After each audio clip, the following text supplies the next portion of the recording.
Hi hello అండి. ఇంట్లో సరుకులేమీ లేవని డీమార్ట్‌కి వెళ్ళి అయితే సరుకులు తెచ్చానండి. డీమార్ట్‌లో సరుకులన్నీ బాగానే ఉంటాయండి. ప్రతి దాని మీద కూడా ఎంతో కొంత పర్సెంటేజ్ తగ్గుతుందండి బయట మనం కొన్న దానికన్నాని. కానీ అనవసరమైన చెత్త అయితే ఎక్కువ ఉంటుందండి. అది మనకి ఎంతవరకు యూజ్ అవుతుందో తెలియదు కానీ ప్రతి దానిని అయితే ఎగబడి చూసి మరీ కొంటామండి. అది ఇంటికి తీసుకొచ్చేసరికి మనకు అవసరమైన దానికన్నా అనవసరమైనవే ఎక్కువ ఉంటాయి. ఈ మార్ట్లతో వచ్చిన ప్రాబ్లం ఏంటంటే మనకు అవసరమైన వస్తువుల కన్నా అనవసరమైన వస్తువులు ఎక్కువ కొంటామండి.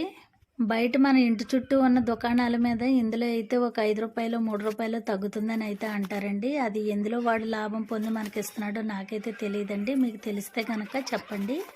పచ్చళ్ళు, డ్రింక్ బాటిల్స్ ఇలాగ ప్రతి దాని మీద కూడా ఒకటి కొంటే ఒకటి ఫ్రీ అని అయితే పెడతారండి. దానివల్ల మనకి వాడికి లాభమో మనకు లాభమో తెలియదండి. జనాలు మాత్రం ఎక్కడా లేనంత విధంగా మార్టుల్లో అయితే ఉంటున్నారండి. నేనైతే ఇంట్లో కావాల్సిన సరుకులన్నీ కొద్ది కొద్దిగా తెచ్చానండి. ఎందుకంటే మేమిద్దరమే కదా ఉంటున్నాం అనేసని. మొన్న అయితే డ్రై ఫ్రూట్స్ అన్నీ తీసుకొచ్చుకున్నామండి. ఇప్పుడైతే పప్పులు, శనగపప్పులు, పల్లీలు, సర్ఫ్ ప్యాకెట్లు, పేస్టులు ఇవైతే పట్టుకొచ్చానండి. ఇది సర్ఫ్ ఎక్సెల్ సర్ఫ్ అండి. 150 గ్రాములు అనమాట. అంటే కేజీన్నర. ఇది నాకు ₹195కి వచ్చిందండి. ఇదే సర్ఫ్ ఎక్సెల్ సర్ఫ్ మా ఆయన అయితే అర కేజీ ప్యాకెట్ ₹87కి తీసుకొచ్చారండి. ఇది కేజీన్నర కాబట్టి ₹195కి వస్తుందని అయితే తీసుకున్నాను. రేట్లు అయితే దేనికది క్లియర్గా వేసేసి బిల్ అయితే ఇచ్చాడండి.